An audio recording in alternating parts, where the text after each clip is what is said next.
میں اپنی بات کا آغاز یہاں سے کروں گا درود پاک کے متعلق۔ ایک بات ذہن نشین کر لیں، جو درود و سلام ہے، درود و سلام کی جو فضیلت ہے، جو اہمیت ہے، اس پر اتنی احادیث ہیں، اتنے صحابہ کرام کے اقوال ہیں، بزرگان دین کے اقوال ہیں کہ آپ کئی جمعے اس پر پڑھاتے رہیں۔ آپ کہیں کہ میں اس موضوع کو کمپلیٹ بیان کروں، یہ کسی انسان کے بس کی بات نہیں ہے۔ البتہ یہ ہے کہ ہر شخص یہ کوشش کرتا ہے کہ میں اپنی بساط اوقات کے مطابق آقا علیہ السلام کی بارگاہ اقدس میں کچھ نہ کچھ عرض کروں، یہ ہر شخص کی کوشش ہوتی ہے۔ تو میں سمجھتا ہوں کہ یہی ہماری بھی ایک کوشش ہے کہ آج ہم اس ٹاپک پہ بات کرتے ہیں۔ یہ جو درود و سلام ہے، سب سے پہلے یہ بات ذہن نشین کریں کہ صلاۃ کا جو لفظ ہے، صلاۃ کا لفظ، صلاۃ کے جو لفظی معنی ہیں وہ رحمت کے بھی ہیں۔ صلاۃ کے لفظی معنی رحمت کے بھی ہیں اور دعا کے بھی ہیں۔ اور اہل لغت نے یہ لکھا ہے کہ صلاۃ سے مراد دعا ہے اور تمجید ہے، تبریک ہے۔ اور شرعی طور پر اگر آپ صلاۃ کی تعریف دیکھیں تو اللہ کے اپنے نبی پاک صلی اللہ علیہ وسلم کے بھیجنے سے درود پاک جو ہے، یعنی کہ نبی پاک سے اب اللہ کا درود بھیجنا کیا ہے، بندوں کا درود بھیجنا کیا ہے، فرشتوں کا درود بھیجنا کیا ہے۔ اب اگر آپ لغوی معنی دیکھیں، یہ تو ہے رحمت اور دعا، لیکن جو اس کا شرعی معنی ہے وہ کیا ہے؟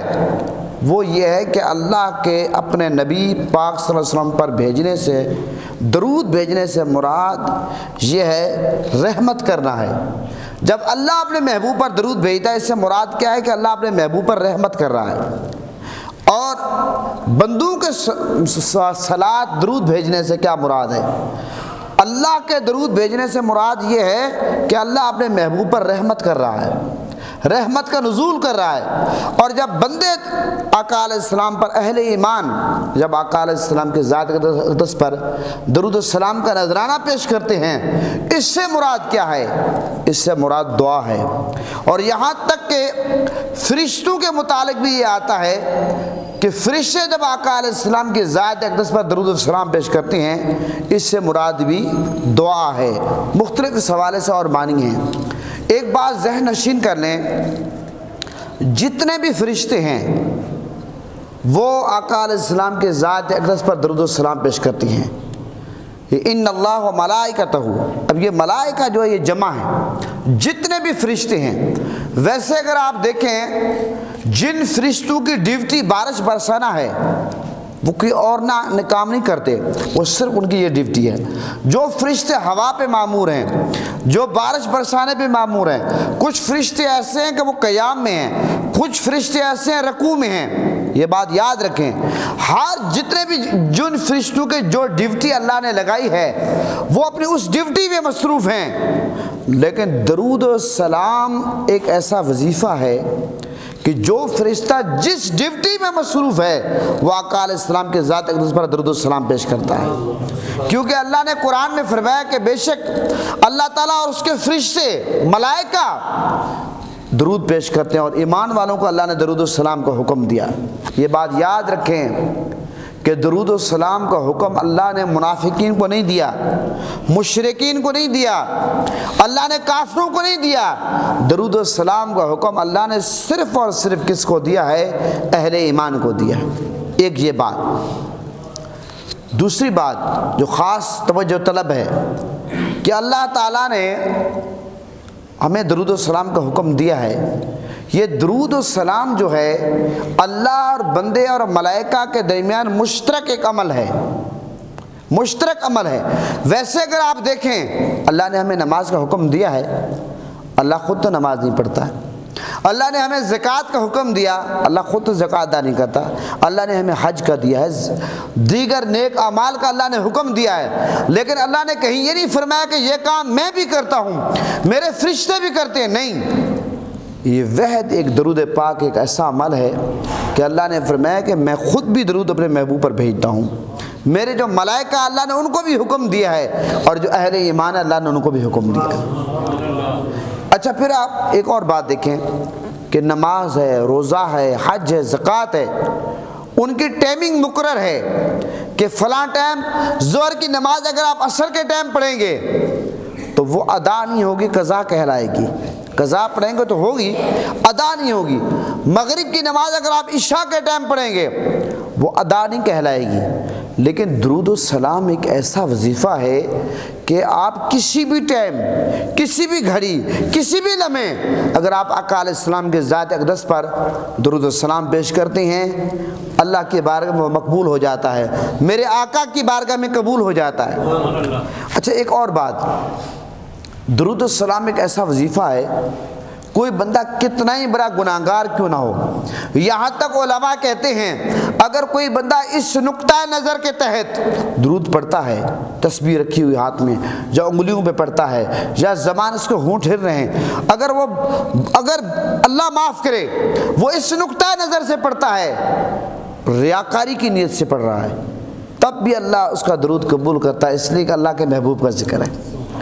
تو درود و سلام اتنا بڑا عظیم وظیفہ ہے۔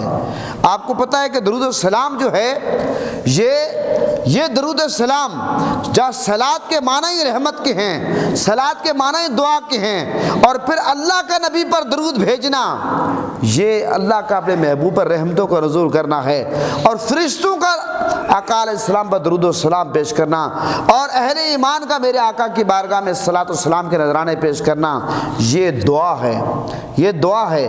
اور آپ جانتے ہیں یہ درود و سلام ایک ایسا وظیفہ ہے جس سے ہمارا فائدہ ہے، ہمارا فائدہ۔ آپ کو پتہ ہے کہ آقا علیہ السلام کا فرمان ہے کہ جو ایک بار درود شریف پڑھتا ہے اس کے 10 گناہ معاف ہوتے ہیں، 10 نیکیاں ملتی ہیں، 10 درجے بلند ہوتے ہیں۔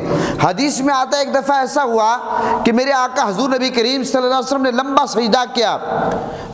سجدہ کیا، راوی کہتے ہیں کہ مجھے شک ہو گیا کہ آقا علیہ السلام کا وصال نہ ہو گیا ہو۔ جب میرے آقا نے سجدے سے سر اٹھایا اور میرے آقا بہت خوش تھے، تو میرے آقا نے اس موقع پر جب راوی عرض کرتے ہیں یا رسول اللہ کیا ماجرا ہے، میں تو پریشان ہو گیا ہوں، تو اس موقع پر میرے آقا بہت خوش تھے۔ میرے آقا نے فرمایا کہ جبرائیل علیہ السلام میرے پاس آئے، وحی لے کر آئے اللہ کی طرف سے کہ میرا امتی جو مجھ پر درود پڑھتا ہے، ایک بار درود پڑھتا ہے، اللہ اس کے 10 گناہ معاف کرتا ہے، 10 نیکیاں ملتی ہیں، 10 اس کے درجے بلند ہوتے ہیں۔ اچھا آپ دیکھیں ایک حدیث میں آتا ہے جو بندہ درود پڑھتا ہے اللہ اس پر سلام بھیجتا ہے۔ اچھا آپ یہ دیکھیں قرآن میں اللہ نے اپنے بارے میں کیا فرمایا کہ فَاذْكُرُونِی أَذْكُرْكُمْ، اللہ فرماتا ہے کہ تم میرا ذکر کرو میں تمہارا ذکر کروں گا، تم مجھے یاد کرو میں تمہیں یاد کروں گا۔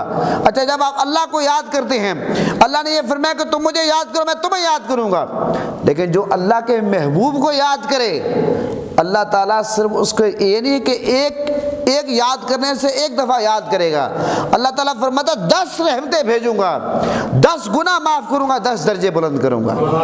یہ ہے درود السلام کی فضیلت، اہمیت جس کو ہمیں سمجھنا چاہیے، اور بہت سارے لوگ غافل ہیں، ان کو نہیں پتہ کہ درود السلام کی کتنی بڑی فضیلت ہے۔ اور آپ کو پتہ ہے کہ درود السلام کے متعلق آتا ہے، اگرچہ بہت باریک نکتہ ہے، بہت سارے لوگوں کو یہ نکتہ ہضم نہیں ہوتا، بہت سارے لوگ اس بات کو صحیح معنی سمجھ نہیں پاتے، نہ سمجھنے کی وجہ سے پھر کیڑے نکالتے ہیں، نکتہ چینی کرتے ہیں، ان کے دماغ میں ایک خرفشار پیدا ہو جاتی ہے۔ مثال کے طور پر جب یہ بات کہی جاتی ہے کہ جب قیامت کا دن ہوگا، نفسا نفسی کا عالم ہوگا، تو اس وقت پتہ کیا ہوگا، ایک وقت ایسا بھی آئے گا، ایک وقت ایسا آئے گا اللہ کا ذکر ختم ہو جائے گا قیامت کے دن۔ کیوں کہ جب ہر چیز فنا ہو جائے گی، ہر چیز فنا ہو جائے گی، قیامت تو پھر آئے گی۔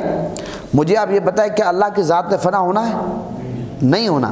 تو پتہ چلا کہ میرے آقا کا ذکر قیامت کے دن بھی جاری رہے گا۔ کیوں کہ میرے آقا کا ذاکر اللہ ہے، میرے آقا پر رب درود بھیجتا ہے، تو میرے آقا کا جو ذکر ہے وہ قیامت کے دن بھی جاری رہے گا۔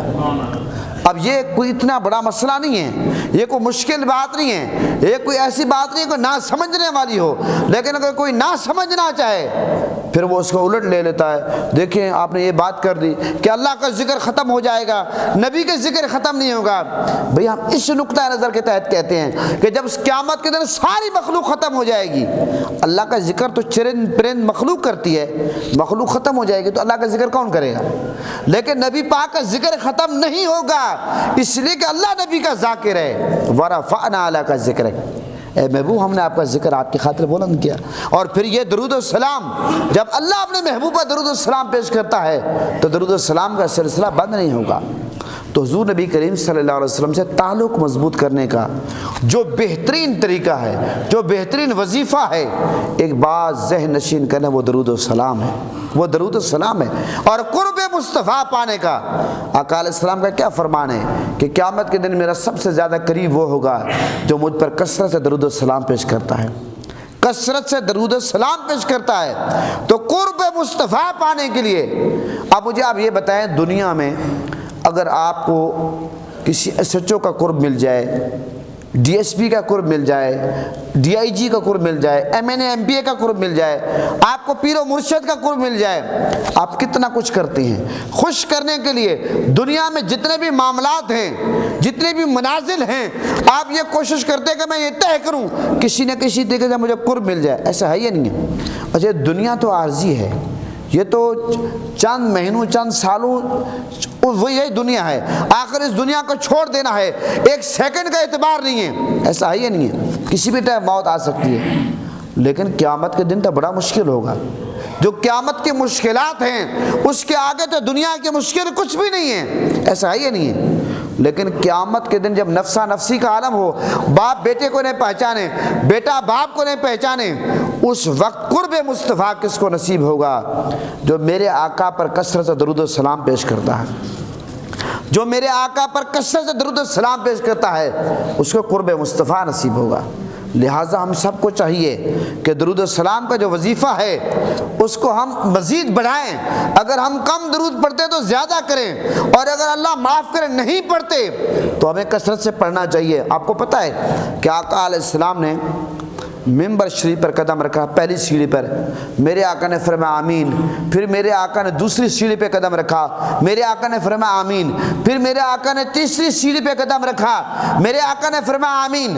صحابہ کرام نے عرض کیا یا رسول اللہ، آج آپ نے روٹین سے ہٹ کر کام کیا ہے، یہ میں خلاصہ پیش کر رہا ہوں۔ میرے آقا نے فرمایا المختصر بات یہ خلاصہ کہ جب میں نے سیڑھی پہلی پہ رکھا قدم، جبرائیل نے فرمایا کہ اس کے لیے ہلاکت ہو جو رمضان کے مہینے کو پائے اپنی بخشش نہ کروا سکے۔ دوسری سیڑھی پہ قدم رکھا، جبرائیل علیہ السلام نے فرمایا اس کے لیے ہلاکت ہو جو اپنے والدین کو بڑھاپے کی حالت میں پائے اپنی بخشش نہ کروا سکے۔ اور جب میں نے تیسری سیڑھی پہ قدم رکھا، میرے آقا نے فرمایا جبرائیل علیہ السلام نے یہ دعا دی کہ بد دعا کہ اس کے لیے ہلاکت ہو کہ جس کے سامنے آقا علیہ السلام کا نام آئے، اس میں گرامی ہے، وہ درود و سلام نہ پڑھیں۔ اب مجھے آپ یہ بتائیں کہ بد دعا کرنے والے جبرائیل علیہ السلام ہیں اور آمین کہنے والے میرے آقا ہیں، تو اس دعا کی قبولیت میں کوئی شک ہے؟ لہٰذا اس کے لیے ہلاکت ہے کہ جو میرے آقا پر درود نہیں پڑھتا۔ لہٰذا درود و سلام کی کثرت سے کرنی چاہیے، درود و سلام میں بالکل ڈنڈی نہیں مارنی چاہیے، درود و سلام کے معاملے میں کوئی کسر نہیں چھوڑنی چاہیے، کوشش کرنی چاہیے کہ زیادہ سے زیادہ ہم آقا علیہ السلام کے ذات اقدس پر درود و سلام پیش کریں۔ محترم حضرات، یہاں تک کہ ایک صحابی ہیں حضرت ابی بن کعب فرماتے ہیں میں نے عرض کیا یا رسول اللہ صلی اللہ علیہ وسلم میں آپ پر کثرت سے درود شریف پڑھنا چاہتا ہوں، تو کتنا پڑھوں آپ پر؟ میرے آقا نے فرمایا کہ جتنا چاہو۔ عرض کہتے ہیں یا رسول اللہ اگر میں ایسا کروں اپنے ٹائمنگ کا جو ایک حصہ ہے وہ درود پاک کے لیے وقف کر دوں اور باقی جو معاملات ہیں باقی ٹائم اس کے لیے وقف کروں، میرے آقا نے فرمایا کچھ زیادہ کرو۔ المختصر بات یہ ہے، عرض کہتے ہیں یا رسول اللہ اگر میں آدھا ٹائم درود پاک کے لیے اور آدھا ٹائم باقی کام کروں، میرے آقا نے فرمایا کچھ زیادہ کرو۔ عرض کہتے ہیں یا رسول اللہ اگر دن کے یعنی کہ ٹائمنگ کے 3 حصے، میں درود پاک پڑھوں اور ایک حصہ باقی کام کروں، میرے آقا نے فرمایا کچھ زیادہ کرو۔ عرض کرتے ہیں یا رسول اللہ میں ہر وقت درود پاک پڑھتا رہوں؟ میرے آقا نے فرمایا آپ کی کوئی مشکل نہیں رہے گی، آپ کی کوئی پریشانی نہیں رہے گی، آپ کی کوئی ایسی مشکل نہیں ہوگی جو درود السلام سے حل نہ ہو، کیونکہ ہر درد کی دوا صلی علی محمد۔ تو محترم حضرات، اب یہاں پر یہ جو حدیث پاک ہے یہ بہت ہی قابل غور یہ حدیث پاک ہے، جس پر غور کرنا آپ نے کہ ایک بات یہ ہے کہ میرے آقا حضور نبی کریم صلی اللہ علیہ وسلم کو امت کا درود پڑھنا اس قدر پسند ہے کہ میرے آقا نے فرمایا زیادہ کرو زیادہ کرو۔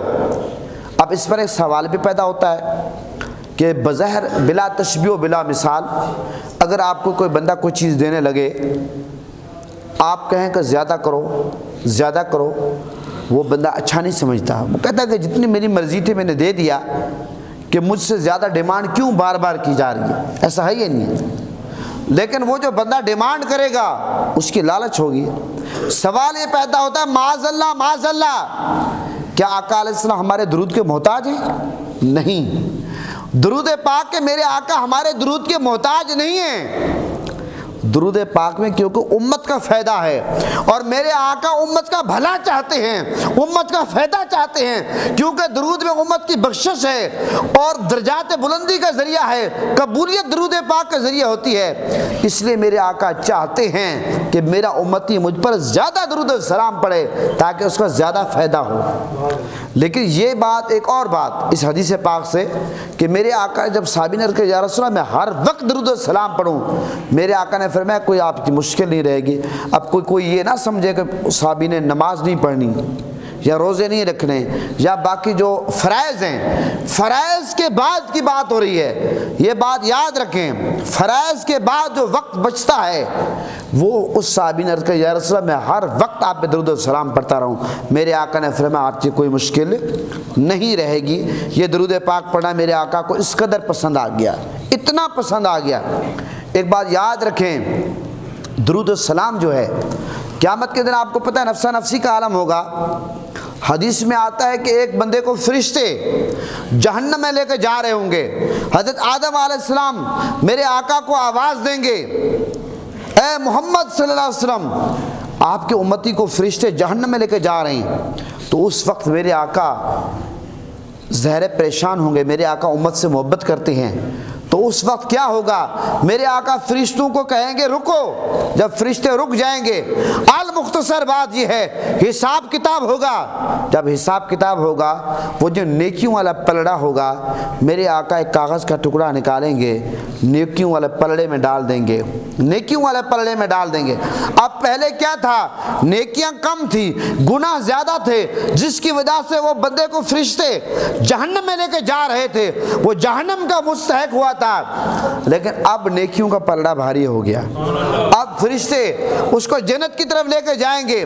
وہ عرض کرے گا اے حسین چہرے والے، اے خوبصورت زلفوں والے، اے حسین چہرے والے، یہ تو بتا کہ آپ کون ہیں جس کی وجہ سے میں جہنم سے بچ کر جنت جا رہا ہوں؟ تو میرے آقا فرمائیں گے میں آپ کا نبی ہوں، آپ نے دنیا میں درود پڑھا ہے، میں نے وہ محفوظ کر لیا ہے، آج اس درود پاک کی برکت سے آپ جہنم سے بچ کر جنت جا رہے ہیں۔ محترم حضرات مجھے آپ یہ بتائیں، ایمان سے مسجد میں آپ بیٹھے ہیں، اللہ کے گھر میں بیٹھے ہیں، جمعہ کا دن ہے، باوضو ہیں، آپ ماشاءاللہ دلچسپی سے بات سن رہے ہیں، مجھے ایمان سے یہ بتائیں کہ اگر جو ایک بار درود السلام پڑھ لے اس کو میرے آقا جہنم میں جانے نہ دیں، اس کے لیے میرے آقا سفارش کریں، وہ اس کا ایک درود پڑھا ہوا درود میرے آقا نے محفوظ کیا ہوا ہے اور وہ جہنم سے بچنے کا ذریعہ بن گیا، وسیلہ بن گیا، بخشش کا ذریعہ بن گیا۔ تو جو شخص ہر وقت درود السلام کے نذرانے پیش کرے بارگاہ مصطفیٰ میں، اور جو ہزار بار کئی ہزار بار جو درود پاک لاکھوں کی تعداد میں پڑھتا ہو، اور جس بندے کا اٹھتے بیٹھتے چلتے پھرتے ہر لمحہ ہر گھڑی یہ وظیفہ ہو الصلاۃ والسلام علیک یا رسول اللہ، مجھے آپ یہ بتائیں قیامت کے دن اور دنیا میں اس کا مقام کیا ہوگا؟ جو کثرت سے درود و سلام پیش کرتا ہے وہ دنیا میں لوگوں کو نظر آتا ہے، وہ مرتے وقت بھی نظر آتا ہے، چلتے ہوئے بھی نظر آتا ہے، بیٹھتے ہوئے بھی نظر آتا ہے، اور دنیا سے خوبصورت طریقے سے جاتے ہوئے بھی نظر آتا ہے، پھر اس کا جنازہ بھی نظر آتا ہے، اس کی قبر کی مٹی سے خوشبو بھی آتی ہے۔ یہ درود و سلام کے بڑے فائدے ہیں۔ درود و سلام دعا بھی ہے، درود و سلام میں اللہ نے سب کچھ رکھ دیا۔ اس لیے تو حضرت عمر بن خطاب رضی اللہ عنہ راوی ہیں، فرماتے ہیں کہ حضرت عمر بن خطاب رضی اللہ عنہ، درود سلام ایک ایسی چیز ہے کہ اگر آپ دعا کے اول آخر درود شریف نہ پڑھیں، دعا زمین آسمان کے درمیان رہتی ہے، دعا زمین آسمان کے درمیان رہتی ہے۔ اگر آپ دعا کے اول آخر درود شریف نہ پڑھیں، یہ میں دیکھتا ہوں بہت سارے ایسے لوگ ہیں کہ دعا شروع کر دیتے ہیں ربنا آتنا فی الدنیا ربنا ظلمنا انفسنا شروع کر دیتے ہیں۔ نہیں، یہ بات یاد رکھیں، جب بھی دعا مانگیں، اجتماعی دعا مانگیں یا انفرادی دعا مانگیں، دعا کے اول آخر درود شریف لازمی پڑھیں۔ کیوں کہ حضرت عمر بن خطاب رضی اللہ عنہ حدیث کے راوی ہیں، ترمذی شریف کی روایت ہے کہ اگر دعا کے اول آخر درود شریف نہ پڑھا جائے تو دعا زمین آسمان کے درمیان رک جاتی ہے، قبولیت کے درجے تک نہیں پہنچتی۔ اگر آپ نے دعا کو قبول کروانا ہے تو درود السلام کے گلدستے کے طور پر پیش کریں۔ اچھا آپ یہ دیکھیں، یہ جو بھکاری ہیں، یہ جو ملنگ ہیں، یہ جو منگتے ہیں، یہ جو آوازیں لگاتے ہیں، بڑے فنکار ہیں۔ مثال کے طور پر یہ آپ کے دروازے پر آتے ہیں تو کیا کہتے ہیں؟ بجائے دستک دینے کے تو کیا کہتے ہیں؟ کہتے ہیں گھر والوں کی خیر ہو، بچوں کی۔ اگر والد اپنے بیٹے کا ہاتھ پکڑ انگلی پکڑ کے جا رہا ہے تو کہتے ہیں اولاد کی خیر ہو۔ اگر میاں بیوی جا رہے ہیں، کسی اسٹیشن پہ جا رہے ہیں، ایئرپورٹ پہ جا رہے ہیں، مارکیٹ پہ جا رہے ہیں تو کیا کہتے ہیں؟ کہتے ہیں اس جوڑے کی خیر ہو۔ تو ماحول کو دیکھ کر دعا دیتے ہیں۔ تو پتہ چلا کہ سخی کے جذبات کو جب ابھارنا ہو تو سخی کی تعریف کی جاتی ہے۔ ایسا ہے یہ نہیں ہے، جب کسی بھی سخی کے جذبات کو ابھارنا ہو، سخی کی جیب سے کچھ نکالنا ہو تو سخی کے جذبات کو ابھارا جاتا ہے، سخی کی تعریف کی جاتی ہے۔ تو مجھے پھر کہنے دیجئے بلا تشبیہ و بلا مثال، اللہ تعالیٰ اولاد سے پاک ہے، اللہ تعالیٰ ماں باپ سے پاک ہے، اللہ تعالیٰ گھر سے پاک ہے، اللہ تعالیٰ خاندان سے پاک ہے، اللہ تعالیٰ رشتہ داروں سے پاک ہے۔ مجھے آپ یہ بتائیں، اب اللہ تعالیٰ کی بارگاہ میں ہم نے عرض کرنا ہے، گڑ گڑانا ہے، رونا ہے، اللہ سے مانگنا ہے، اللہ سے اولاد بھی مانگنی ہے، اللہ سے رزق بھی مانگنا ہے، اللہ سے گھر بھی مانگنا ہے، اللہ سے عزت بھی مانگنی ہے، اللہ سے تمام چیزیں اللہ سے مانگنی ہے، کیونکہ وہ ہمارا رب ہے۔ اب اللہ تعالیٰ کی بارگاہ میں کیسے عرض کریں؟ اب جو سب سے زیادہ چیز پیاری ہوتی ہے اس کا واسطہ دیا جاتا ہے۔ اب اللہ کے محبوب تو اللہ کے محبوب ہیں، اللہ کے پیارے ہیں۔ جب ہم آقا علیہ السلام کی ذات اقدس پر درود و سلام پیش کرتے ہیں تو پھر اللہ کو دعا بڑی پسند آتی ہے، اللہ اس دعا کو قبول کر لیتا ہے۔ وہ دعا اللہ کو بڑی پسند آتی ہے جو درود و سلام کی صورت میں پیش کی جائے۔ تو محترم حضرات، بہت ساری باتیں ہیں۔ یہ جو مکھی ہے، آپ کو پتہ ہے مکھی آقا علیہ السلام کا جسم اتھر پہ نہیں بیٹھتی، یہ میرے آقا کی شان ہے، کیونکہ مکھی ہر جگہ گندگی پہ بیٹھتی ہے، اور میرے آقا حضور نبی کریم صلی اللہ علیہ وسلم کی یہ شان ہے کہ مکھی میرے آقا کے جسم اتھر پہ نہیں بیٹھتی، یہ میرے آقا کی شان ہے۔ لیکن جو شہد کی مکھی ہے، یہ مثنوی شریف میں یہ واقعہ لکھا ہوا ہے کہ شہد کی مکھی سے جب میرے آقا نے پوچھا کہ یہ شہد میں مٹھاس کیوں ہے، تو اس وقت شہد کی مکھیوں نے بارگاہ مصطفیٰ میں کیا عرض کیا کہ یا رسول اللہ، ہم مختلف طرح کے جو پھول ہیں ان کے جا کر رس لیتی ہیں، چوستی ہیں، پھر جا کر ان کا شہد بناتی ہیں، لیکن اس میں مٹھاس نہیں آتی۔ تو پھر یا رسول اللہ، پھر ہم آپ پہ درود و سلام پیش کرتی ہیں تو شہد میں مٹھاس آ جاتی ہیں۔ مجھے آپ یہ بتائیں، آج جو ہم بد اخلاقی کا شکار ہیں، کڑواہٹ کا شکار ہیں، ہماری زبان میں جو کڑواہٹ ہے، جو بد اخلاقی ہے، سختی ہے، اور اگر ہم چاہتے ہیں کہ اس کے اندر نرمی آ جائے، خوشبو آ جائے اور اس میں خوبصورتی آ جائے، جب ہم درود و سلام کثرت سے پڑھیں گے، جس طرح شہد کی مکھی میں مکھیاں لے کر جاتی ہیں مختلف طرح کے پھولوں سے، لیکن وہ پھولوں کا مٹھاس نہیں ہے، وہ رس تو ضرور جمع کرتی ہیں، مٹھاس درود و سلام کی ہے۔ پھر جب ہم درود و سلام کثرت سے پڑھیں گے تو ہماری زبان میں بھی مٹھاس آ جائے گی۔ تو محترم حضرات، درود و سلام ایک ایسی چیز ہے۔ اب ایک بات یہ بھی ہے، بہت سارے لوگ یہ کہتے ہیں کہ آقا علیہ السلام جو ہیں، میرے آقا حضور نبی کریم صلی اللہ علیہ وسلم ہمارا درود پاک جو ہے وہ خود سنتے ہیں۔ یہ حدیث میں آتا ہے کہ آقا علیہ السلام ہمارا درود السلام خود سنتے ہیں، اور یہ بھی آتا ہے کہ فرشتے بارگاہ مصطفیٰ میں درود پیش کرتے ہیں۔